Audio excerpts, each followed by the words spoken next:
Hello, it's me, Recky. Welcome back to another military reaction. If you do enjoy this, smack the like and of course hit that subscribe if you're new to the channel.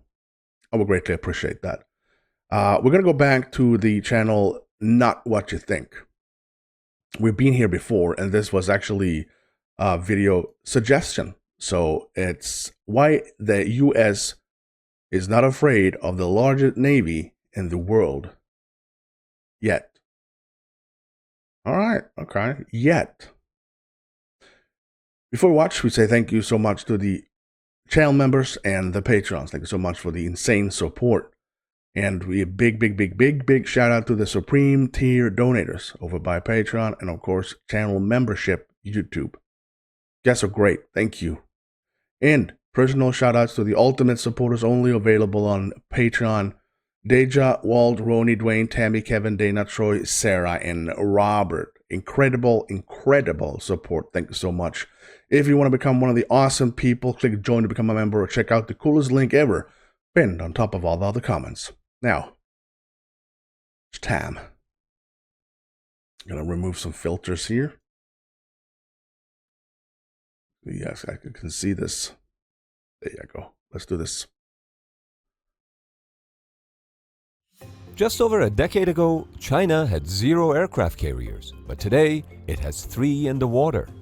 China now possesses the largest navy in the world, with over 340 warships that include cutting-edge destroyers and cruisers. In contrast, the US Navy has just over 280 ships ready to deploy.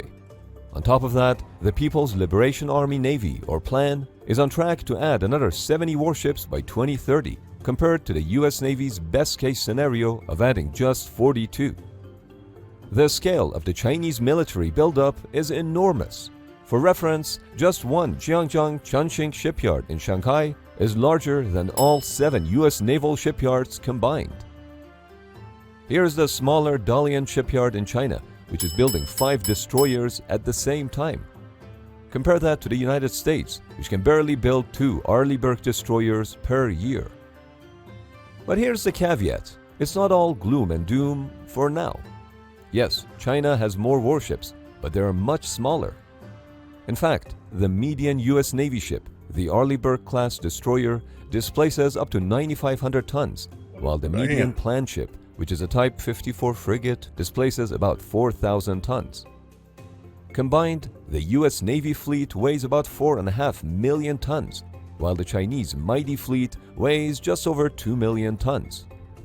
But bigger is not always better. It sometimes is. Similarly, when it comes to these aircraft carriers, they are not as scary as you might think. Which makes you wonder, what is the real purpose of these 3 Chinese aircraft carriers? Why is China building fake American aircraft carriers in the middle of a desert and creating artificial islands in the middle of a sea? And more importantly, why during a Chinese invasion of Taiwan wargame, the United States always loses its 2 aircraft carriers is not what you think. China's fleet of aircraft carriers currently consists of 2 active carriers, 1 under construction and at least 1 more planned. It's just blowing me away that they have 3 big freaking ships being constructed at the same time. It's so cool. And I wonder how long it actually takes for them to build 1 ship. I wonder if I can Google that. The 60,000-ton Type 1 Chinese aircraft carrier, Liaoning, is actually the ex-Soviet aircraft carrier Varyag, which China bought from Ukraine under the pretext of converting it into an amusement park. Oh. To be fair, China did indeed buy an older Kiev-class aircraft cruiser, which it did use as a theme park between 2000 and 2016. Nevertheless, when it comes to Varyag, after a decade of refurbishments, China commissioned her in 2012 with an air wing of up to 34 aircraft. 24 of those aircraft are J-15s, which are basically reverse-engineered clones of the Russian Su-33. Just like her Russian half-sister, the Admiral Kuznetsov, Liaoning relies on short takeoff barrier-assisted recovery known as STOBAR to perform rolling launches of its J-15 fighters from a ski ramp. That's Is that the first time I'm seeing that ramp on a ship? I've not seen that on American warships. Let me know if I'm completely wrong here, but I don't think I've seen the slope on the ship before. in contrast to the catapults used by the US Navy. The Type 2 Shandong aircraft carrier is a domestically produced copy of the Kuznetsov-class carrier, as she incorporates lessons learned from the Liaoning experience. Shandong is slightly larger than Liaoning, up to 10,000 tons heavier, and she can handle up to 40 aircraft, including 36 J-15s. The third aircraft carrier, the Type 3 Fujian, was laid down in 2016 and launched in the summer of 2022. She's even larger than Shandong, with a displacement of 80,000 tons. But more importantly, Fujian would be the first Chinese flat top with catapults. And not just regular catapults, but 3 electromagnetic catapults, similar to the ones pioneered on the American Ford-class aircraft carriers. The ship is expected to be operational as early as 2024 and will carry a new catapult-capable version of the J-15 fighter and a new stealthy J-31, which is often referred to as J-35. Moreover, the Chinese are rumored to be developing the Type 4 aircraft carrier design, which would be as big as the American supercarriers with a displacement of 100,000 tons, featuring nuclear propulsion. In total, it's believed that the Chinese are planning to procure as many as 6 aircraft carriers in the near future. Why are they doing this? But how do the Chinese carriers stack up against the American supercarriers? Cities at sea. The currently commissioned Liaoning and Shandong carriers are almost half the size of the American Nimitz and Ford-class supercarriers and can carry only half as many aircraft that are routinely embarked on the American flat tops. Even Fujian would be 20% smaller. When it comes to an aircraft carrier, bigger is better. Only Nimitz and Ford-class carriers have sufficient deck space and support facilities to operate aircraft 24/7 over a target area. Moreover, because Liaoning and Shandong use a ski jump to launch aircraft, those fighters are severely limited by their takeoff weight. This means they can carry less fuel and less weapons compared to their American counterparts. That is a really short span of taking off. They gotta be super light. Another current limitation of the Chinese aircraft carriers is that they're conventionally powered.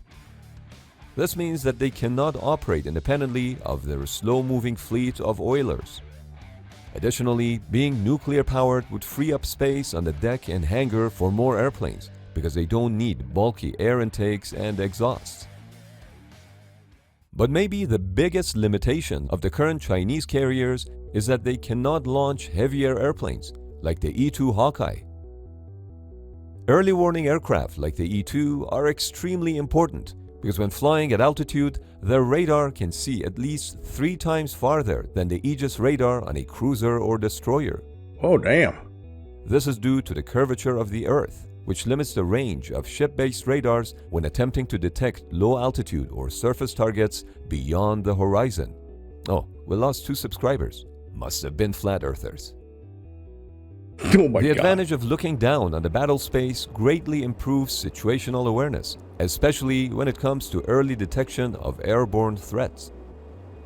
As a result, the Chinese have to instead rely on land-based airplanes for surveillance, or Z-18 helicopters equipped with a 360-degree airborne radar. That said, the Z-18s cannot operate for long periods of time or at high altitudes, which reduces their radar range, and that severely degrades battle space awareness. Nevertheless, Fujian and the future nuclear carriers are steadily on the course to match American supercarrier capabilities.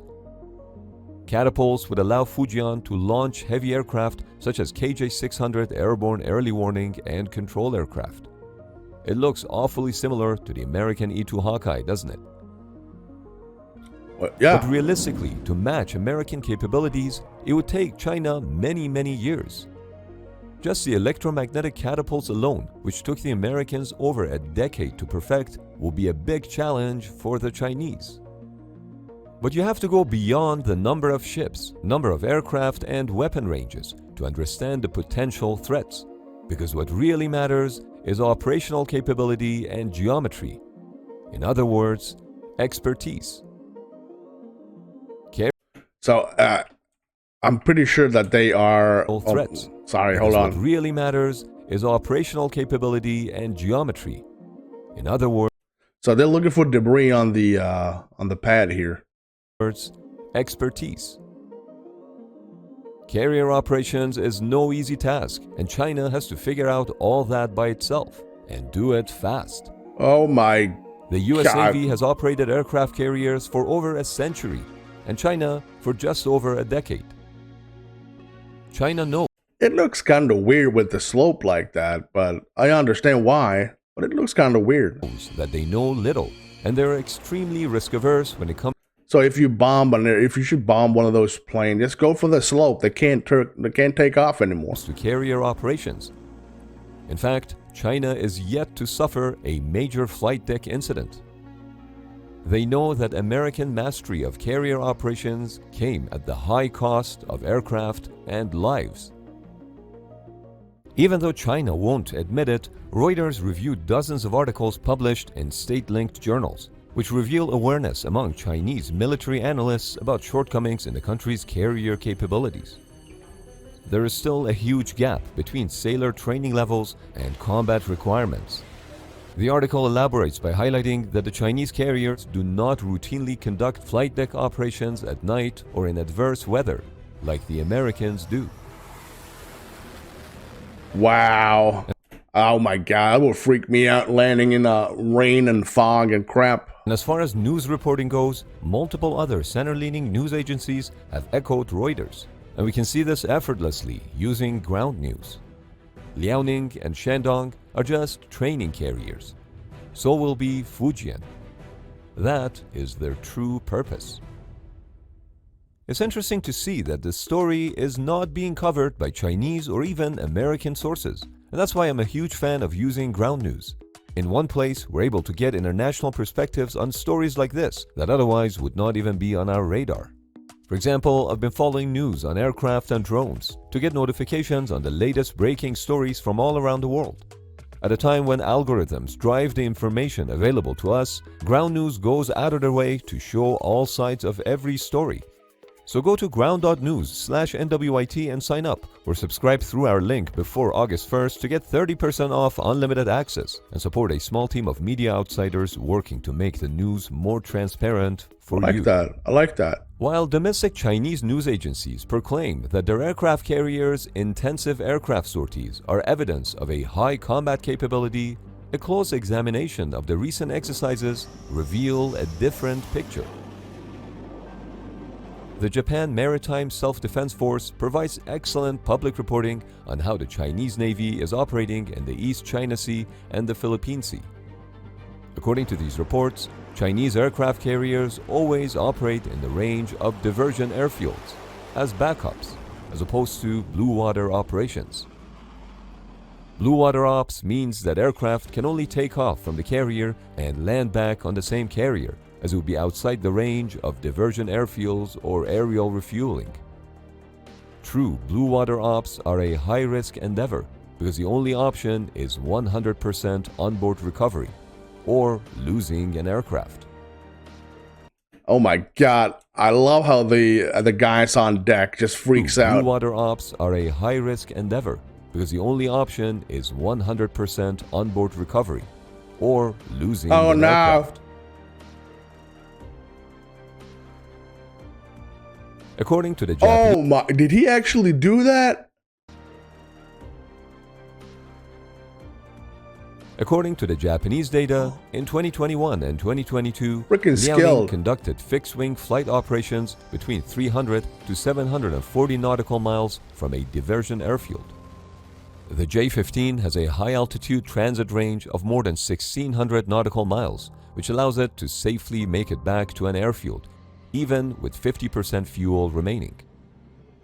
Furthermore, most of the time, the J-15 would fly clean or with very few light air-to-air missiles in order to maximize its fuel reserves in case of a diversion and reduce overall risk to the carrier operations. It looks gorgeous. I really like how they build this one. It looks very short. They're probably going to do the job anyway. In May 2022, Liaoning conducted 300 aircraft sorties during its deployment. It averaged fewer than 20 fighter sorties per day. China declared it as a decent number of sorties for training. For reference, around the same time, USS Gerald R. Ford set a record of completing 170 sorties in 8.5 hours of training. Holy crap. Only in December 2022, the Chinese carrier Liaoning finally conducted its first true blue water operations, as they were conducting flight operations just west of Guam. At the time, the carrier was 1,300 nautical miles away from any diversion airfield. But what does China want? Well, the short story is that beside getting Taiwan, they want to be a true superpower. The long story is that the Chinese have outlined a series of goals, with the main one being to achieve a strong, democratic, civilized, harmonious, and modern socialist country by 2049, to celebrate the centenary of the founding of People's Republic of China. Furthermore, China has outlined specific goals for its military, which should become world-class by 2049. China has not defined what it means by world-class, but it is likely that the Chinese will seek to develop a military equal to, or in some cases superior to, the American military. Chinese leadership view a divided China as a weak China. They argue that full reunification, including the resolution of the Taiwan question and completing Hong Kong's and Macau's integration by the end of 2049, is one of the fundamental conditions of national rejuvenation. China aims to attain national rejuvenation between 2035 and 2049. President Xi Jinping is pushing his military to increase the realism of training so they can prepare to fight and win wars. During March 2023, the Chinese president gave 4 speeches saying he is preparing for war. The question is if China is ready to invade Taiwan. The most probable answer will soon be yes. Note that experts agree that it's doubtful that China is actively seeking conflict with the West, but they continue to push the envelope to the point of confrontation without crossing the line to war.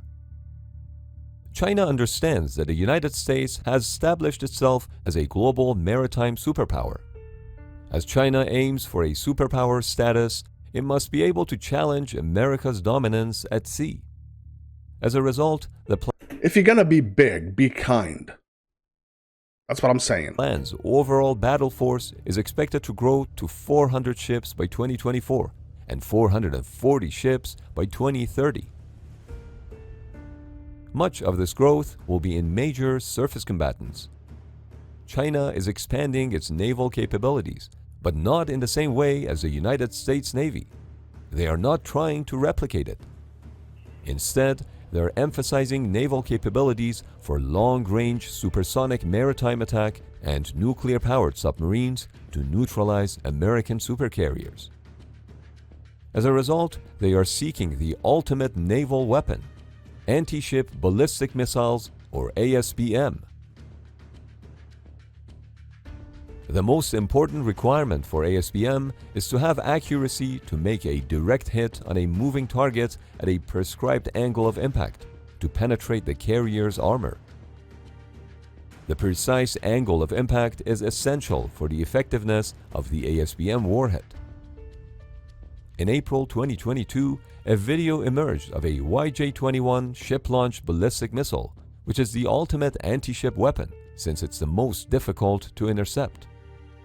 The Chinese have even built fake American aircraft carriers in the middle of a desert, one of them on a rail line, which are believed to be practice targets for the Chinese DF-21 ASBMs.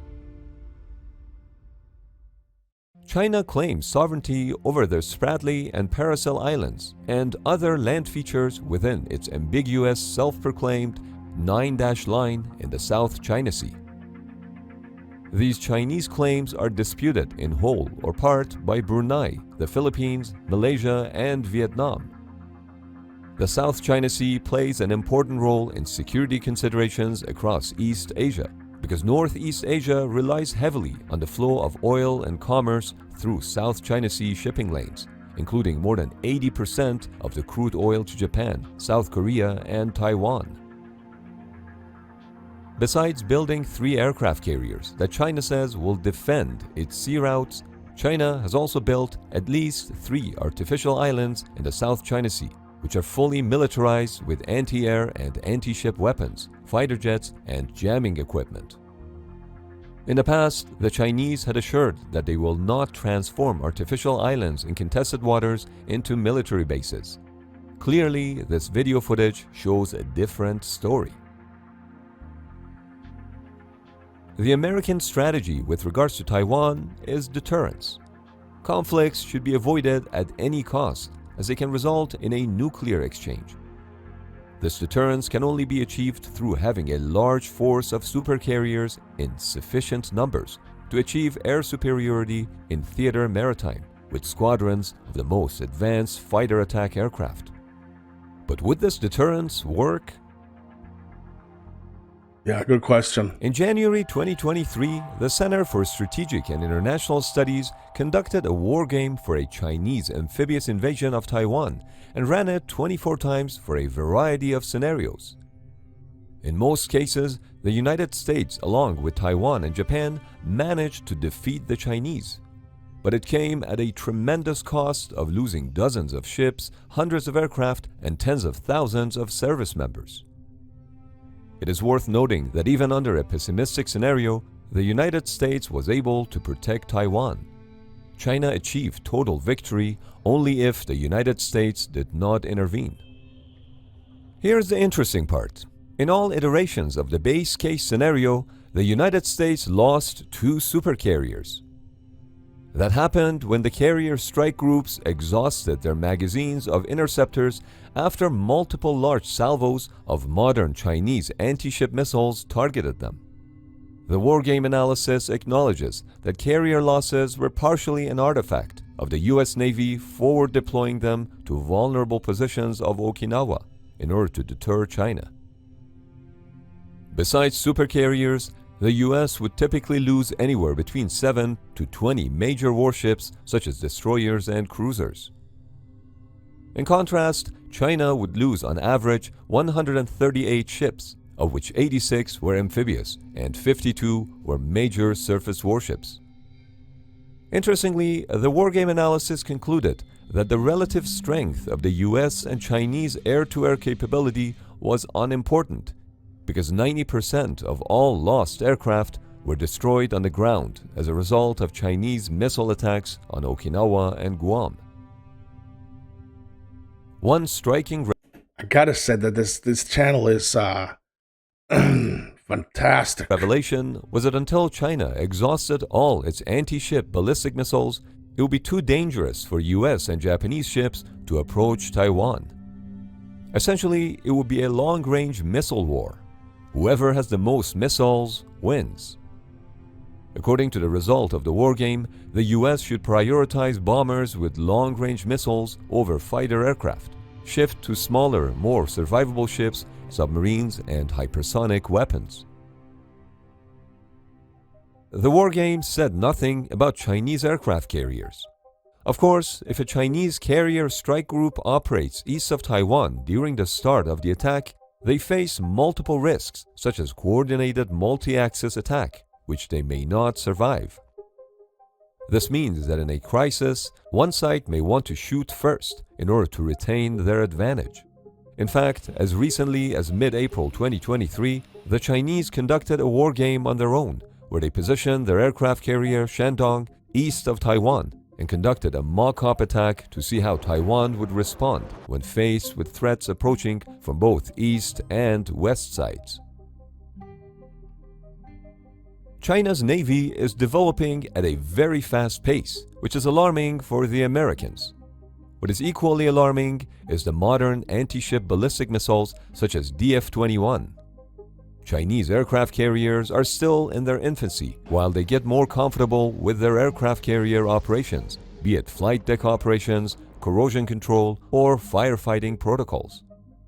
Arguably, the most limiting factor is personnel. So Chinese aircraft carriers are not really a threat for now, but they're in it for the long game.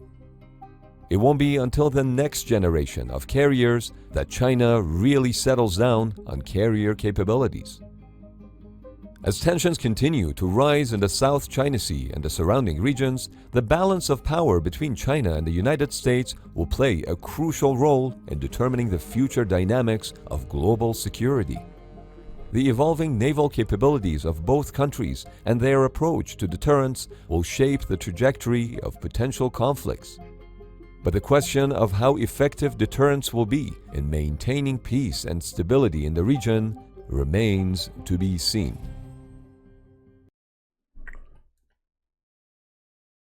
First of all, fantastic video, and big thank you to Not What to Think channel. Amazing, amazing. I enjoyed every second of it. I'm having a hard time pausing because, again, I love all the information. Let's hope that this is not something that's going to happen. It freaks me out ever so slightly, knowing that two of the world's biggest Army, Navy, Air Force, whatever, can clash. Let's not hope that that's going to happen. Let's all be friends. I think that's a good thing. Peace with deterrence, hopefully. If you did enjoy this, smack the like and, of course, hit that subscribe if you're new to the channel. And if you want to become one of the awesome people of Recky, click join to become a member, or check out the coolest link ever pinned on top of all the comments. Other than that, thank you so much for watching. I'm Recky. You stay safe.